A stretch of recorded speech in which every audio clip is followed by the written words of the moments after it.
Hello, everyone, and welcome to Locked On Canadiens. Inside today's show, we are talking about the start of the Canadiens' Western Canadian road trip this time, talking about free agency and the return of 3 up, 3 down.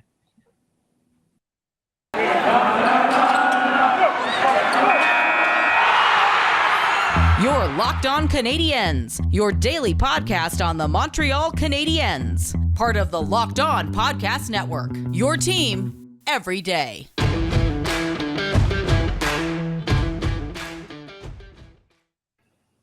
Hello, everyone, and welcome to episode 562 of Locked On Canadiens. We have a jam-packed show here for you on Tuesday.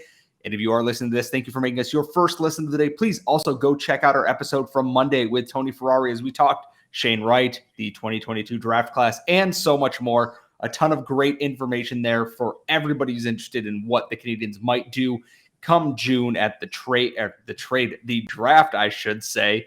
I am one of your hosts. I am Scott Maitland. As always, I am joined by the active stick, Laura Saba. And Laura, it is one of our favorite days of the week. It is 3 up, 3 down. But first, we're talking Western Canadian road trip, which means you and I are up until butt o'clock in the morning watching the Montreal Canadiens play hockey against some teams they don't always do so well against.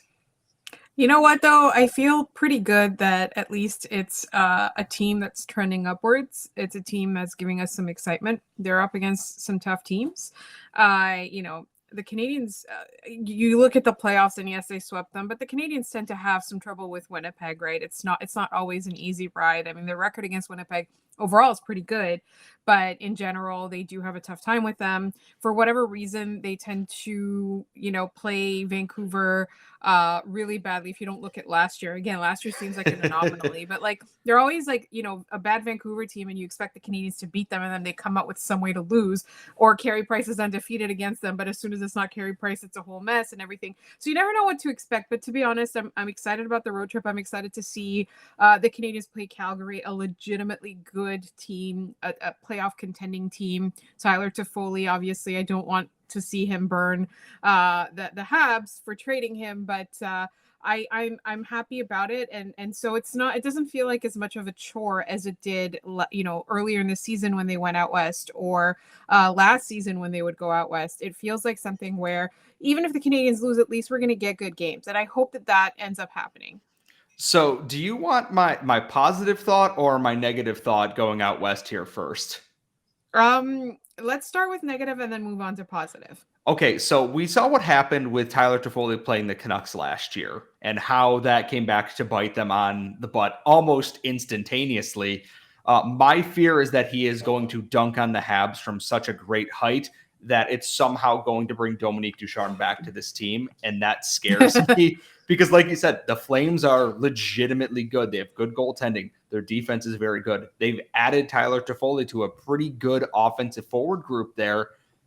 Somehow, though, the Habs beat them earlier this season in a pretty, now I don't want to say lopsided, but it wasn't close on the scoreboard. So I'm very interested to see what they do with Martin St. Louis. And as for my positive thought, this is the first game against the Jets this season. As anyone who remembers the Jets Habs series last year, this is the first game where the coward Mark Scheifele will be in front of the Montreal Canadiens. And there is probably one good thing going for him, and it's that Shea Weber is not currently able to play hockey, or Mark Scheifele would catch a cross-check in the jaw at some point in this game. My question is someone going to fight him and just get this out of the way early, or are these Habs kind of content to let bygones be bygones here and, rough him up within the rules a little bit and not engage in the staged 1980s style fight that a lot of people have come to loathe at this point? Yeah, I don't think there should be a staged fight at all. I don't think that they should pursue it, but I do think that they should definitely make his life hard. They should be really annoying to play against for him. I'd get in his way a lot. I'd make sure I finish my checks against him. Clean hits, no hits to the head. We're not Mark Scheifele. We are better than the coward Mark Scheifele.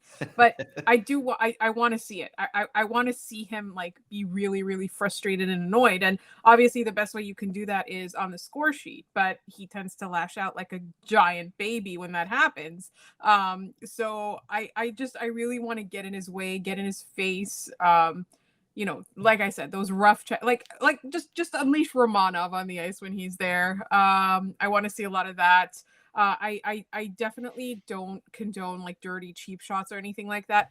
But I really don't want him to have an easy time against the Canadiens. I think that hit is something that was so uncalled for.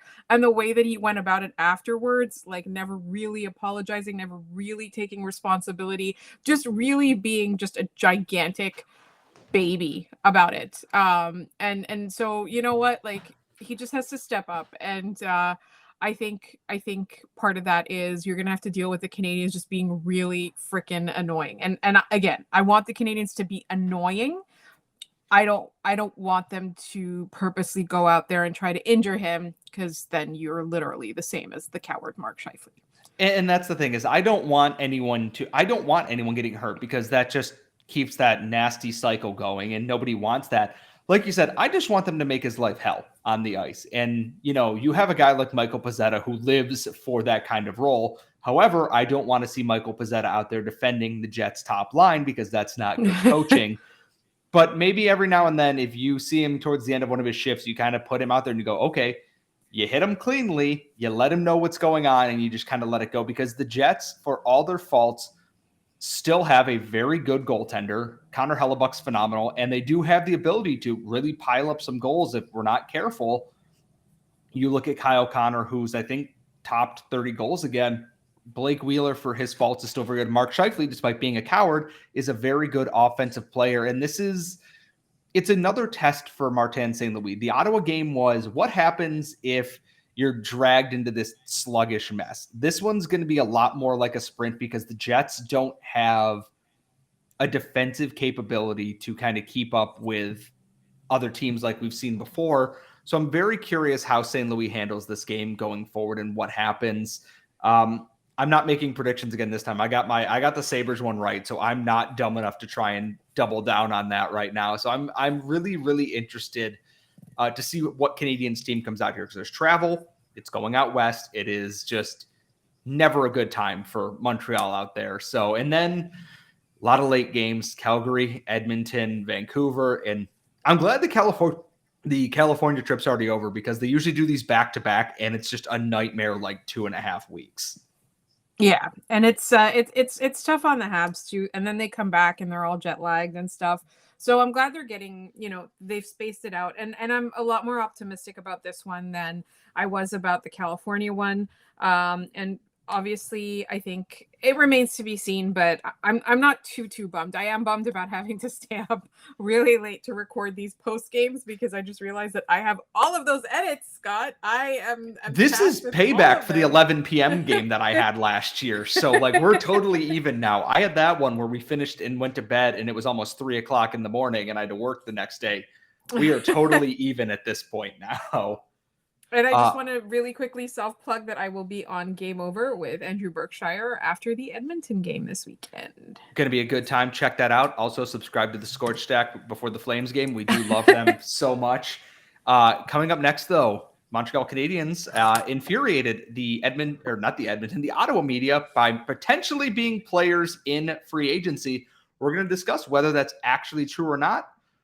But first, football might be over, but basketball season is in full swing. And if you want the latest odds, totals, player performance, props to where the next fired coach is going to land, BetOnline.net is the number one spot for all your sports betting needs.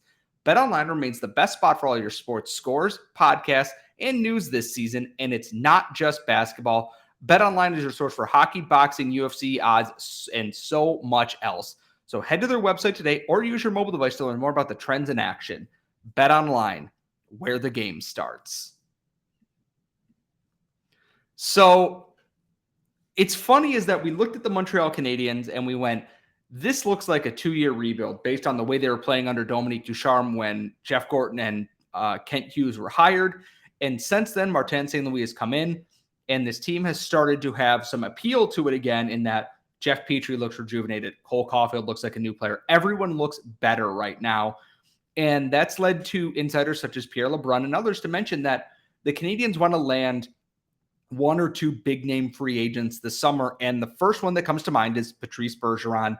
And for whatever reason, before the Ottawa game, this very much infuriated one member of their media who thought it was weird that the Canadiens are not doing as good in the rebuild as the Ottawa Senators were. Therefore, they can't possibly spend on free agents. And to that I go, that's not how any of this works. The Canadiens can spend on whoever they want.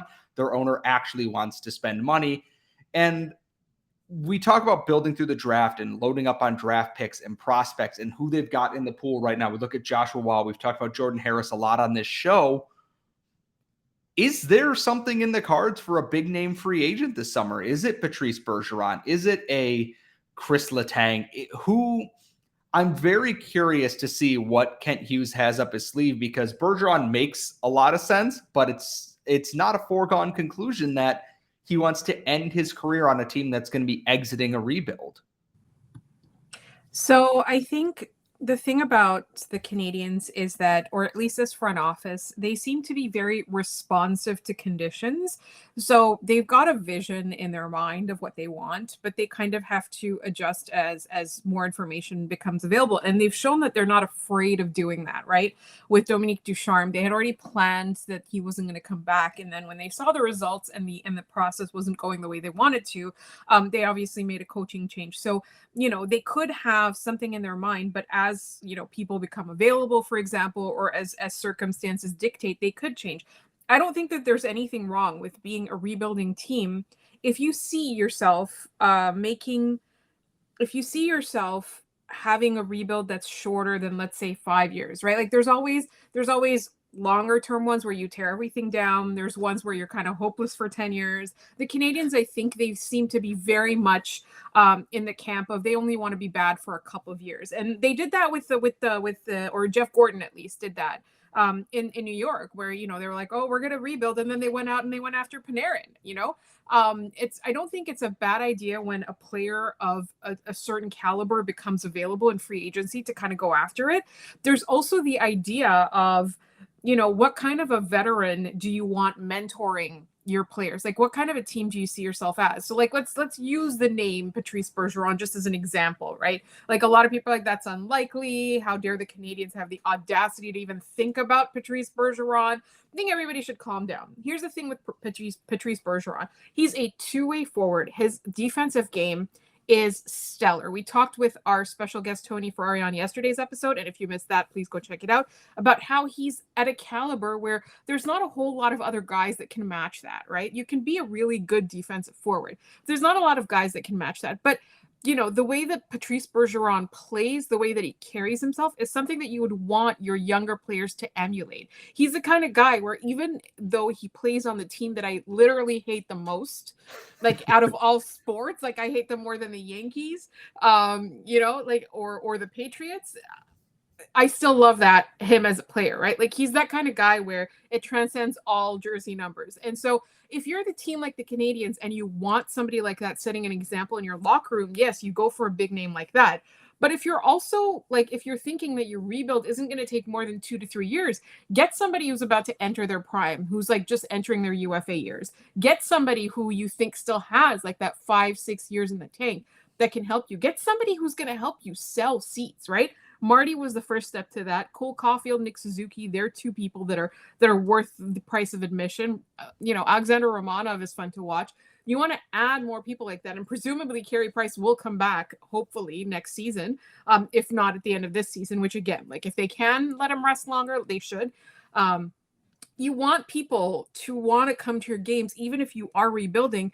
But it's also just a situation where when you're trying to land a free agent, you're not just looking for need. You're not just saying this guy scores a lot of goals or this guy is a defenseman.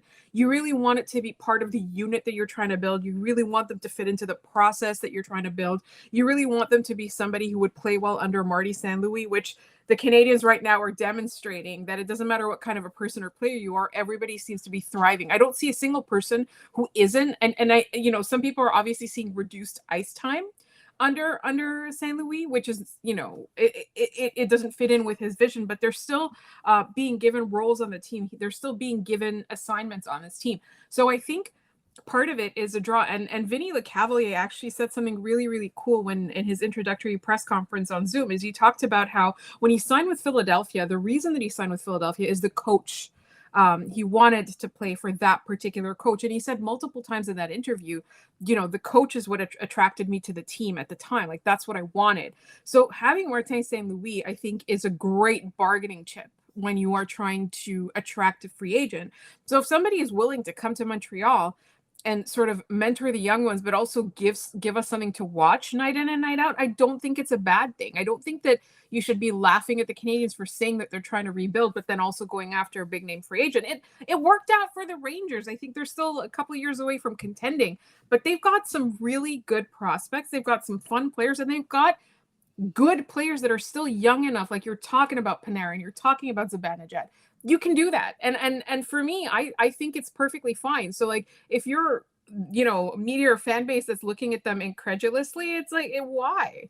Why not? Like, why shouldn't they go out? If it doesn't work out, it doesn't work out. They'll just go on a full rebuild for a year. But if it does work out, why not grab these really good players that any team would love to have? And that's the thing about it is that everyone's like, oh, they'll cap space at this and cap space that. We don't know what Gorton and Hughes plan to do with Carey Price or with Shea Weber or whomever. Like, there's contracts coming off the books, and there's likely players heading out at this deadline and up to the draft that are going to get traded. And I'm not saying they're going to go out and get Nazem Kadri, who is the leading scoring free agent right now, because he's going to go from 4.5 million cap hit to a lot more because of how good he's been this year. They might not go get a Johnny Gaudreau. It would be amazing if they did. I don't think they will. But there's names out there, like we've seen Philip Forsberg mentioned, and you know what? They don't have to be a superstar. Like Evgeny Malkin is a free agent. I do not expect them to go after Evgeny Malkin, but I think they're going to go after some of these guys who are household names to help fill that void. Like you're missing Tyler Toffoli. You're probably going to be losing a couple guys off the wing and in the forward group there. Why not make that splash next year? You might promote someone like Jesse Alonen and Raphael Harvey-Pinard to the NHL level. And why not make it easier that you have a Philip Forsberg or someone in that group there that makes their transition easier and kind of takes the pressure off of them having to be so good. And there's names, and it all depends on a fit. It's who a lot of these guys have played against Martin St. Louis, and seeing how good the Canadiens have been underneath him. And if they continue to have that fun style of play, there's a lot of guys who are going to want to get in on that. And honestly, it makes the Canadiens offseason so much more intriguing, knowing that, you know what, we're just going to give up. We're not actually going for anything. We're just going to draft a bunch of people. We might sign a guy here, might re-sign a guy there. The fact that they're kind of announcing, hey, we want to get this person, they're generating hype for this team next year. It's going to have new faces. It's going to have a lot of departing faces. That's just the fact of the matter here. It's just very interesting to see who and what they do. Obviously, we'll find out in a couple of months. Yeah, a couple of months, actually. It's March, so it's still good, and we'll find out from there. However, it is time for one of our favorite segments of the week. It is time for 3 Up and 3 Down. That's coming up next.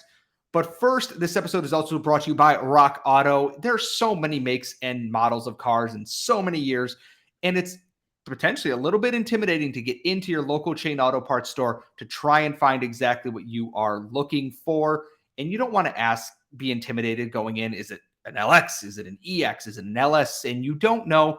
Go to rockauto.com, save your time and the money, and you can save up to 30, 50, or even 100% compared to chain store or car dealerships. And Rock Auto is a family business serving do-it-yourselfers for over 20 years, and Rock Auto prices are reliably low for every single customer, and they have everything that you need. Do you need brake pads? Do you need taillights? Do you need motor oil? Even new carpet for your car? They have everything that you need. So go explore their easy-to-use website today and find the solution to all your auto parts needs. Go to rockauto.com right now. Check it out. See all the parts available for your car or truck and write Locked On in their How Did You Hear About Us section so they know we sent you. Amazing selection, reliably low prices, all the parts your car will ever need. rockauto.com. So it is 3 up, 3 down. We always like to do this. It's nice to have actual ups in a given week and not kind of make it up as we go because of how bad the team is. Laura, do we want to start with where are you starting with down this week, I should say?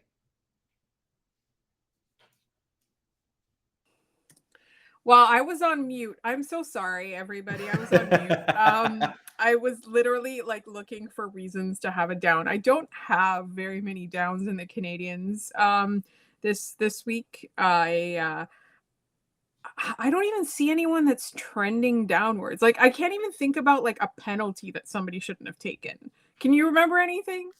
I mean, no, not really. Like, I don't have a down really like across the board. My biggest complaint this week is that Rocket goaltending was not as good as it could have been because I'm become accustomed to having very good goaltending.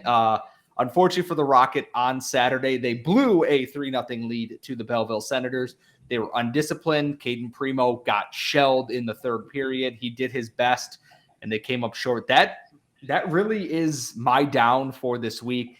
And my first up actually goes to one of the Rocket players. It goes to Raphael Harvey-Pinard, who, after Paul Byron was injured against the Sabres, my first thought was, that guy should get called up. And then he immediately scored a goal, and he continues to do stuff like that.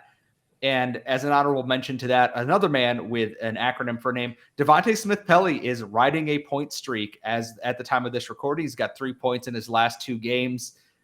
A really fun story watching him come in as a tryout, and he's kind of earned his spot in the Rocket lineup. So he and Raphael Harvey-Pinard are on my up list this week. So my up list kind of it's not cheating if we do it 2 weeks in a row, but I think Andrew Hammond. I think that's a great story. And obviously anybody who plays well against the Senators. I also just really love Josh Anderson. So whenever I'm at a loss, I'm just going to throw in Josh Anderson, just because the joy with which he pisses off the Ottawa Senators and the Toronto Maple Leafs and their fan bases, to me, I think are a big one.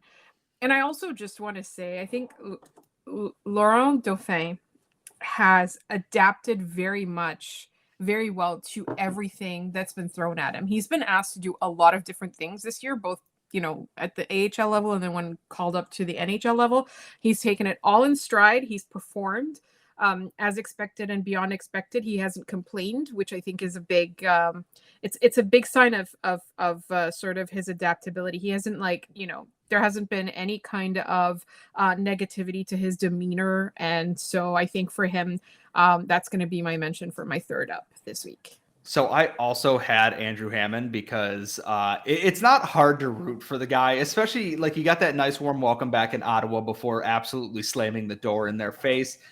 His wife is an absolute delight on Twitter, and they are welcoming a third child, their first daughter, they announced today. So things are going well for the Hammond family. He is by far one of the most fun stories happening in the Canadiens organization right now. We've talked about Samuel Montembeault, but how can you not feel a little bit romantic about hockey with watching Andrew Hammond come out of nowhere? Hasn't played in the NHL in 4 years, and in his first 2 starts, he's, I don't want to say miraculous, but like extremely good to get 2 wins for the Canadiens. And my other up goes to Arturi Lehkonen. He had 2 goals against the Senators, obviously to open the scoring and the game-winning goal there. I still think they shouldn't trade him. I still think that he is someone they should keep and hold on to. But as you will see in one of our future videos coming out for Locked On NHL, is that he might be their biggest chip heading into the trade deadline. But I'm going to be really sad to potentially watch him go. He's one of those guys that has played really well this season. Even under Dominique Ducharme, Arturi Lehkonen was one of the big positive bright spots for this team. And losing him right now feels like you're just ripping a huge chunk out of this lineup, which I know some people would have disagreed with in the previous couple of years. He's not scoring. He's not doing much. There's so much else that he does well that, losing out on Arturi Lehkonen really does feel like it would take a chunk out of this team. And I'm not quite prepared to see him go at the trade deadline if that is the case. I think he's a fan favorite. I like him because he's very versatile. He's definitely somebody that gets a lot of praise on the show. A lot of times, like, obviously we don't think of him as an elite superstar or anything like that. We're not delusional, but he can fit into a lot of spots on the Canadiens. He's the kind of guy that could do that on any team, really.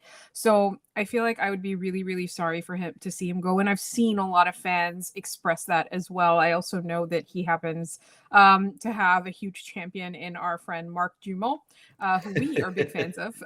May the Canadiens never trade him. And so I do definitely think that the thing is, the reason that I would be sorry to see him go is also the reason that GMs are probably calling about him. He's definitely the kind of guy that you would want for a playoff run. So I do think that if they're offering something good, then the Canadiens should let him go because, again, they're in this like rebuild, whatever the thing that they are doing is. I definitely do think so. And I just want to note something because I'm very, very self-conscious about it. Like, my face is very puffy right now. So if you're watching on YouTube, please know that it's because I had my wisdom teeth removed and I don't actually have an asymmetrical face. She got in a fight with a bear, actually, and she kicked the bear's butt, and that's actually what happened here. Don't let her lie to you. It's not wisdom teeth. Laura fought a bear on Mont Royal. Why? I don't know, but they were talking trash, so she threw a right hook and won. That's what happened, and that's my story, and I'm sticking to it. So bears get mercilessly abused on this show, don't they? Well, have I fought a bear at some other point in time? No, but you made the bear eat nuclear poop. Oh yeah, that's right. I talked about. Oh yeah, that's right. It was. I forgot about the Department of Player Safety. Go back and watch that clip. We might have to repost that one at some point. But before we go, please share your 3 up, 3 down in the comments here on YouTube if you're watching here, or tweet us at LO_Canadiens. You can tweet Laura at The Active Stick. You can tweet myself at Scott Metla. Thank you as always for making Locked On Canadiens your first listen of the day. Make your second listen Locked On Fantasy Hockey, where Steele Roden and Flip Livingston have all this information that you need to crush your fantasy hockey league for the rest of the year. We will see you all next time.